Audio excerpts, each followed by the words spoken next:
Assalamualaikum warahmatullahi wabarakatuh. Selamat pagi sobat trader semuanya, dimanapun saat ini Anda berada. Jumpa lagi dengan Wijaya Trading di hari ini, di hari Rabu ya, 20 September 2023. Seperti biasa, sebelum kita buatkan untuk mapping satu hari ke depan, kita akan mereview yang sudah kita lakukan satu hari kemarin ya, bagaimana potensi, bagaimana peluangnya.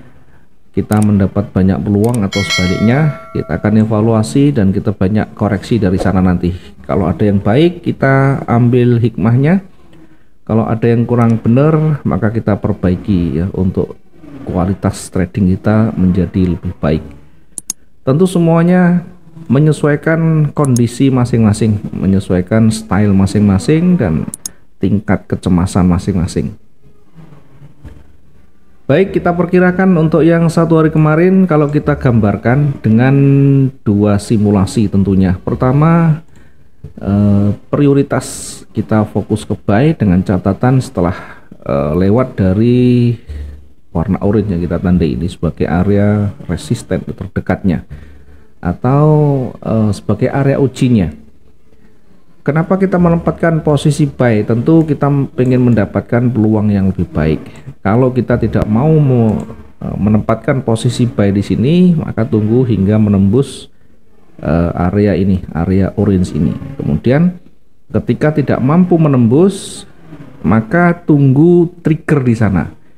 Ya, salah satu trigger yang muncul tentunya banyak sekali yang petunjuk yang bisa kita dapatkan. Ya, apakah ada loss momentum, rejeksi, ada perubahan warna yang signifikan di sana, kita bisa memanfaatkan. Yang terjadi bagaimana ketika mendekati area uji ini ternyata tidak mampu dan akhirnya berbalik ya. Ini tanda merah garis yang kita tandai, kita juga sebagai alternatif kalau mungkin teman-teman menunggu triggernya dan bisa menempatkan entry point di sini, sell-nya. Kemudian untuk buy-nya kita tunggu sampai di lingkaran ini tidak mampu menembus, kemudian memantul kembali. Nah, dengan simulasi ini maka yang kita lakukan dengan entry di awal atau kita menggunakan pending di awal di 1936, maka ini tersentuh dan ternyata memantul. Yang berlaku adalah risk management. Disitulah pentingnya kita banyak belajar dengan risk management ya. Kita bisa membatasi risiko sesuai dengan kemampuan kita, sesuai dengan kondisi psikologi kita. Kita bisa membatasi 300, 350 atau kita bisa menempatkan recovery dengan pending sell atau mungkin dengan stop loss di sana. Silakan, itu adalah bagian dari pilihan masing-masing. Jika itu yang terjadi, maka sell yang di bawah ini harus dihapus, kemudian kita tempatkan recovery-nya di sana. Oke, kembali kita ke recovery ya. Ketika satu posisi ya yang di atas tersentuh, tadi kita akan lakukan batasan resiko. Kita bisa membatasi di 300, 350 hingga 500 di sana. Sesuai dengan yang sering kita sampaikan, kita bisa membatasi risiko dan kita juga bisa melakukan recovery dengan cara yang lain, mungkin dengan pending yang order yang lain kita bisa lakukan hingga pada akhirnya bisa meminimalisir tingkat kerugian. Jadi kalau sudah recovery, maka yang kita lakukan adalah bagaimana segera exit, bagaimana segera kita meminimalkan kerugian dan kita tutup semuanya. Kenapa? Karena di dalam recovery itu fase yang kita lakukan adalah bagaimana supaya kita segera keluar dari zona merah itu. Setelah itu baru kita nanti mencari peluang berikutnya. Bagaimana ketika satu peluang itu belum muncul sampai tutup hari ya, sampai dengan penutupan satu hari. Ya, resiko di dalam trading itu tidak selalu pasar mudah dan sesuai dengan yang kita harapkan. Ada kalanya tidak ada tren seperti ini. Sehingga yang terjadi, kalau kita sudah masuk duluan ya, maka resikonya harus kita minimalisir. Dan ketika tidak ada trigger untuk masuk berikutnya, ya sudah selesai. Kita lanjutkan hari esoknya. Berarti hari itu rugi dong. Namanya juga dagang tidak selalu harus untung. Jadi jangan mindset kita jangan pernah berpikir selalu ketika kita entry pasarnya selalu sesuai. Ketika kita masuk, ketika kita melakukan posisi entry itu harus profit dan sebagainya ya. Hindarkan dan buang jauh-jauh pola dan mindset seperti itu. Sehingga fokus kita adalah menjalankan aturan main kita. Ketika aturan main kita jalankan, apakah itu benar atau salah, apakah itu untung atau rugi, maka dikoreksi nantinya. Yang penting di dalam trading, dalam berdagang, bagaimana kita bisa memaksimalkan untung, bisa meminimalkan kerugian. Dalam kondisi yang betul-betul sulit untuk kita mendapatkan untung, maka yang kita lakukan adalah meminimalisir tingkat kerugian yang ada. Oke, ini evaluasinya, mudah-mudahan bisa bermanfaat dan banyak belajar dari pengalaman. Selanjutnya kita akan memetakan untuk 1 hari ke depan, kira-kira potensinya kemana, kira-kira peluangnya yang lebih besar di mana ya. Setelah melalui proses tadi kemarin ya, sampai dengan tadi malam, pergerakan mencoba untuk bergerak naik, namun dibatasi atau terhenti di situ. Banyak sekali penolakan. Meskipun trennya naik, tetap kita perhatikan dan kita pertimbangkan di sini sisi konsolidasi ya. Biasanya kalau sudah bergerak kuat, kemudian berat untuk melanjutkan, sudah mulai konsolidasi, maka tunggu area konsolidasi itu ya. Di situ ada area konsolidasi, tunggu hingga melewatinya atau tunggu hingga dilewati ya. Karena nanti kalau sudah membentuk swing low yang baru, maka bisa membentuk nanti struktur yang baru pula ya.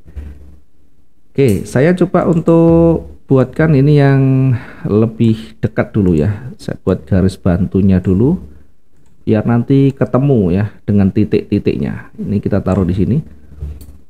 Kemudian turun ini berada di area koreksi ya, berada di area levelnya. Sehingga di area di sini nanti kita masih menguji apakah nanti mampu menembus atau tidak. Kita tunggu ini. Sekali lagi kita bisa mensimulasikan area ini nanti ketika ada tanda-tanda mantul ke atas, kita bisa manfaatkan posisi buy di sana. Dengan catatan sekali lagi sudah ada triggernya di situ ya. Atau kita bisa menempatkan posisi sell setelah dia melewatinya, yaitu dengan nanti tentu menunggu candle itu terbentuk. Nah, sekarang bagaimana kita bisa memanfaatkan dari awal ya? Apakah kita bisa menempatkan dulu untuk entry point kita? Bisa saja ya. Ketika nanti break di situ, maka berpeluang seperti ini ya.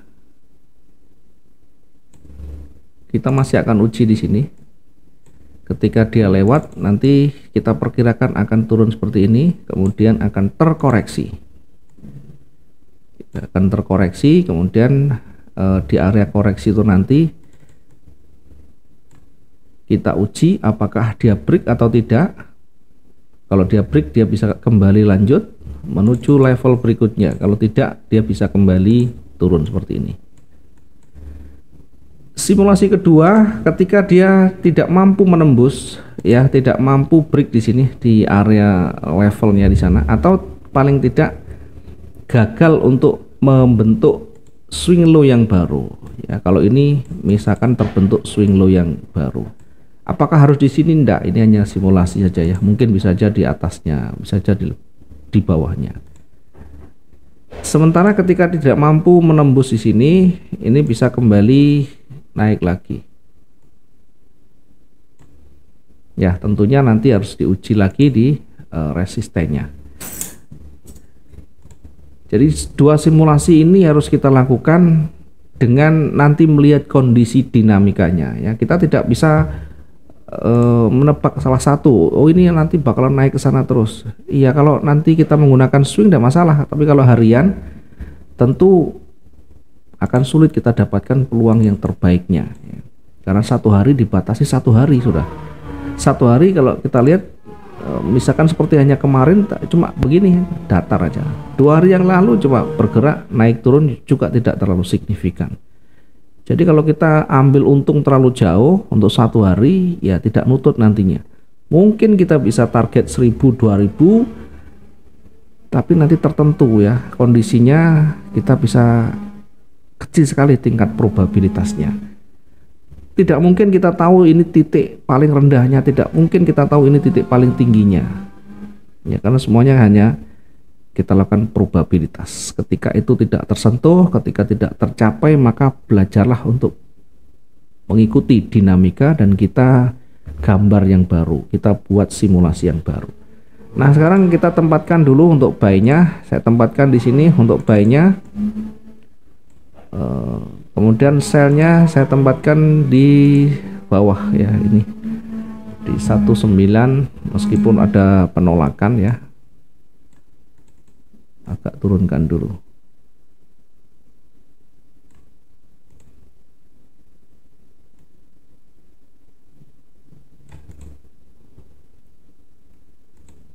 Oke, kita tempatkan untuk sell-nya di sini di 1927.20 ya. Targetnya seperti biasa paling kecil di sini ya di 1923 sekitar 300 sekian. Kemudian target yang normal kita taruh di sini sekitar 600 mungkin ya. Kita cek dulu. 800. Terlalu tinggi, kita turunkan dulu. Nah, kita taruh di sini.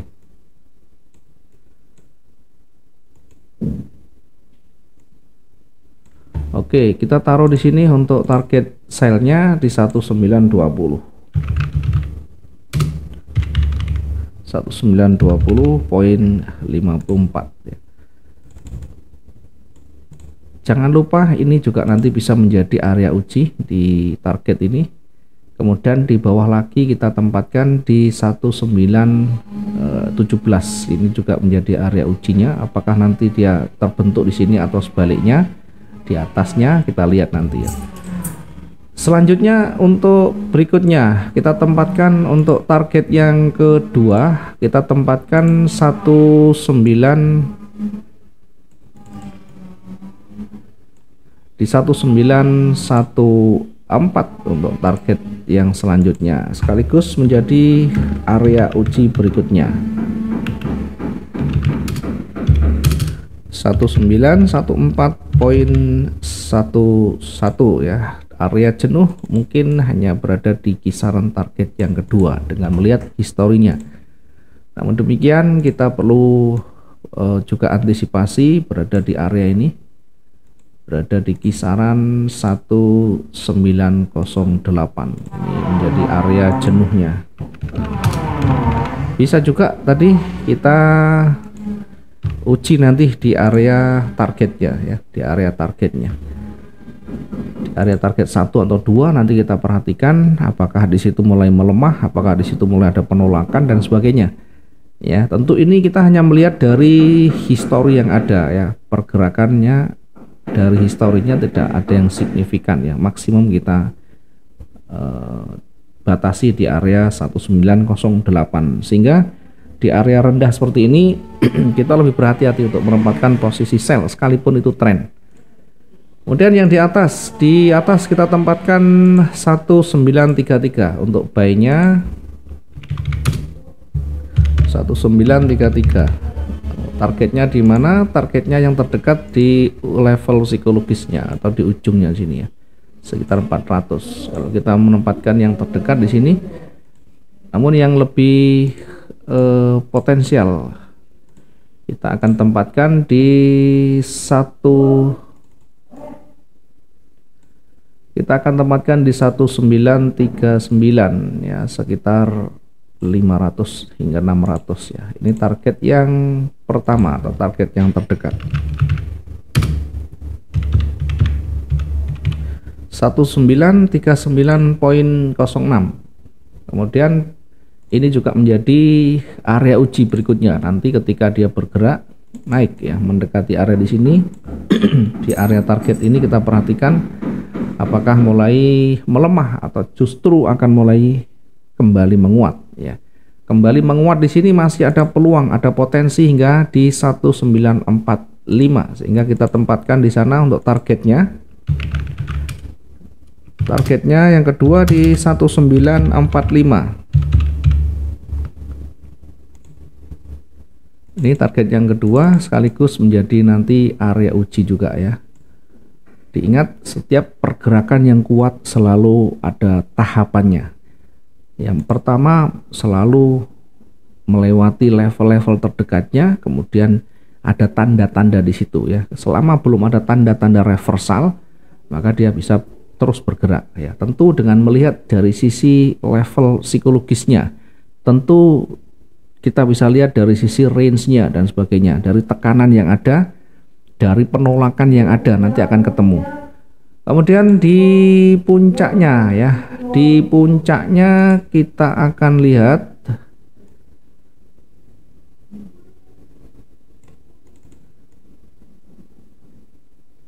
maksimal ya, maksimal kita tempatkan di sini untuk area jenuhnya. Kita tempatkan area jenuhnya di 1950. Ya, meskipun setiap target ini menjadi area uji dan bisa berbalik, tetapi kita maksimalkan di sini. Dari sisi histori yang ada, ini tidak ada yang signifikan sehingga kita maksimalkan di situ. Jangan terlalu jauh, misalkan kita buy-nya targetnya di 1957 ya, terlalu jauh untuk mendapatkan probabilitasnya terlalu kecil nantinya. Oke, ini yang kita sampaikan, mudah-mudahan bisa bermanfaat dan jangan lupa selalu jaga psikologinya. Jangan lupa selalu terapkan risk management yang sehat tentunya, yang itu akan menjaga kita dari kerugian yang berlebihan. Terima kasih, mudah-mudahan bisa bermanfaat. Sekali lagi kita ketemu di lain waktu. Selamat pagi. Assalamualaikum warahmatullahi wabarakatuh. Salam profit juara.